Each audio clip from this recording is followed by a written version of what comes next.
साहेब जगत की उत्पत्ति के बारे में बताइए। सुनिए, इस जगत के रचना के बारे में संतों का एक मत एक विचार नहीं है, क्योंकि कोई जगत की रचना अपने आंखों से तो देखा नहीं है, क्योंकि जगत की रचना के बाद हमारी उत्पत्ति हुई।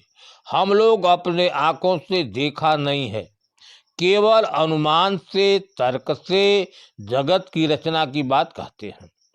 संत श्री कबीर साहब ने कहा है कि जब हम रहली रहल नहीं कोई हमरे माहिर। उनका कहना है कि जब मैं था अर्थात चेतन था, यह दृश्यमान जगत कुछ नहीं था। यह दृश्यमान जगत की रचना मुझसे हुई है। अपने को उन्होंने शरीर नहीं माना है, वे अपने को चेतन आत्मा माना है। चेतन का कोई आकार नहीं है, वह है निराकार। चेतन का गुण स्वभाव है चैतन्यता, यही उसका गुण है, स्वभाव है। इस दृश्यमान जगत के पहले केवल एक निराकार चेतन था। हर शरीर में चेतना शक्ति, ज्ञान शक्ति और क्रिया शक्ति चेतन की आत्मा की ही है, प्रकृति के नहीं है। जब चेतन के अंदर ज्ञान शक्ति जागृत हुई तब जगत की रचना की इच्छा हुई। बोली ना।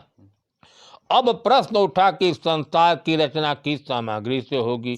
तब रचना के लिए उस परमात्मा ने 5 तत्व उत्पन्न किए। आकाश कोई तत्व नहीं है, वह है पोला, खाली वह तो अनाज से ही है। उसी पोले में वायु, अग्नि, जल और पृथ्वी स्थित है। यही 5 तत्वों जगत की रचना की सामग्री है। इसी सामग्री से जगत की रचना हुई है। पहले केवल अंधेरा ही था। संतों ने कहा कि संतो अंधा धुंध अधियारा। अब प्रकाश के लिए परमात्मा में सूर्य को उत्पन्न किया, जिससे सारा जगत प्रकाशित हो गया। तब उस परमात्मा में तमाम लोकों की रचना किए, जैसे पृथ्वी लोक है, मृत्यु लोक है, स्वर्ग लोक है, चंद्र लोक है, नक्षत्र लोक है, देवलोक है, ब्रह्म लोक है, सतलोक इत्यादि जो नाना प्रकार का शास्त्रों में वर्णन किया गया है। प्रश्न उठता है कि इन लोकों में रहेगा कौन? तो रहने के लिए जीव चाहिए। इसके चलते रचना के चेतन तत्व इस ब्रह्मांड में रचना के लिए चेतन तत्व अगणित संख्या में भासने लगा, अगणित संख्या में प्रदर्शित होने लगा। संत कबीर साहब ने कहा कि एक ही ते अनंत अनंत अनंत एक हो आया, परिचय भया जो एक तो एक ही माही समाया। कहने का मतलब कि एक ही चेतन तत्व से अगणित जीव उत्पन्न हुए हैं। एक ही चेतन तत्व अगणित चेतन के रूप में हुआ सृष्टि रचना के लिए। एक समाना सकल में एक का सकल पसारा, एक ज्ञान स्वरूप तो होई साक्षी तस्तास्तुत। अर्थात एक चेतन ही जितने प्राणी पदार्थ है सब में एक ही समाया हुआ है और एक चेतन का ही सकल पसार है। एक ही चेतन हर शरीर में ज्ञान स्वरूप और साक्षी रूप से है।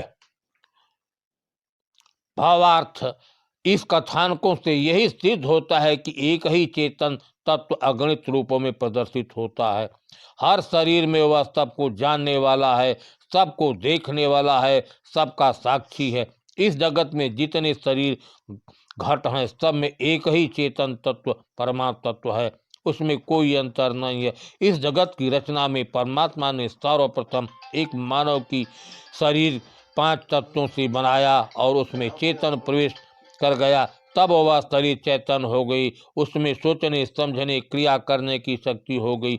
यही जगत की रचना में पहला शरीर धारने वाला पुरुष है। इन्हीं को हम सत्पुरुष आदि पुरुष कहते हैं। यह सर्वसमर्थवान पुरुष है। तब उस पुरुष ने सर्वप्रथम सृष्टि रचना के लिए निरंजन आद्या और कबीर साहब को उत्पन्न किया, जो कबीर साहब के कथानकों से सिद्ध होता है, मालूम होता है। जगत की रचना में अहम भूमिका निरंजन और आद्या की है, और कबीर साहब संत होकर जीवों को सत्य का मार्ग बताने लगे, चेताने लगे, और आद्या निरंजन मिलकर जगत की रचना का कार्य करने लगे। आद्या और निरंजन ने ब्रह्मा विष्णु महेश को उत्पन्न किया।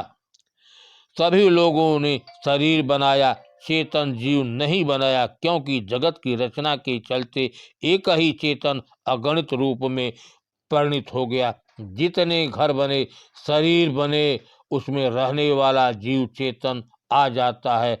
यह इस ब्रह्मांड में अगणित जीव जीव है। ब्रह्मा विष्णु महेश और आद्या मिलकर चारों खानियों की शरीरों की रचना किया, चेतन जीव की रचना नहीं किया। इस ब्रह्मांड में अगणित जीव हैं। जब घर बनता है, शरीर बनता है, तो उसमें रहने वाला जीव आ जाता है। जब शरीर नष्ट हो जाता है तो उससे निकलकर ब्रह्मांड में इसी पोले में विचरने लगता है। यही सृष्टि की क्रिया अनादिकाल से चल रही है। जगत की रचना के बारे में भजन है कबीर साहब का, थोड़ा सुनिए। सार शब्द से बाची हो मानव इतबारा हो। उन्होंने पहले लाइन में कहा कि जो सार शब्द है उसी से तुम बच सकते हो। जब सार शब्द में तुम्हारी स्थिति हो जाएगी, जानोगे, तभी माया के फंदे से बच सकते हो। इसके बाद उन्होंने कहा आदि पुरुष एक वृक्ष है, निरंजन डार। सर्वप्रथम आदि पुरुष जिसको हम तत्पुरुष कहते हैं वह है। उसके बाद निरंजन की उत्पत्ति हुई है। उसके बाद त्रिदेवा शाखा है। वही आद्या निरंजन से त्रिदेवा ब्रह्मा विष्णु महेश उत्पन्न हुए, और ब्रह्मा महेश से सारा संसार उत्पन्न हो गया। ब्रह्मा ने वेद की रचना किया, शिव ने योग पसारा, और विष्णु ने सबके अंदर माया मोह का जाल बिखेर दिया, जिससे संसार का व्यवहार चले। तीन लोक और दसों दिशाओं में यही हम लोग सत्य के द्वार को बंद कर। यम क्या है कि वेद पुराण कुरान सिद्धि साधना पूजा पाठ, इसमें जब मनुष्य फंस गया तो सत्य का द्वार छूट गया। कीर भय सब जियरा लिए विष की चारा हो। यही जीव क्या हो जाता है कि विषयों में आसक्त हो जाता है। ज्योति स्वरूप भी हाकिमा जिन अमल पसारा हो। जिसने सारे अमल को पसारा है निरंजन, वह ज्योति स्वरूप है। उसने क्या किया कि कर्म की बंसी डाल के कर्म रूपी कटिया लगाकर सारे संसार को फंसा लिया, अर्थात सारे संसार को कर्मों में बांध दिया। अमल मिटाऊं ताश को कर्म भव पारा हो। कबीर साहब ने कहा उसके सारे अमल को मैं मिटा दूंगा और संसार से पार करूंगा। कहीं कबीर निर्भय करो परखों टकसारा हो। तुमको भय से मुक्त करूंगा, लेकिन टकसार को परखो। टकसार क्या है? जिससे सारी सृष्टि उत्पन्न हुई है, उसी को कबीर साहब ने टकसार नाम से कहा है।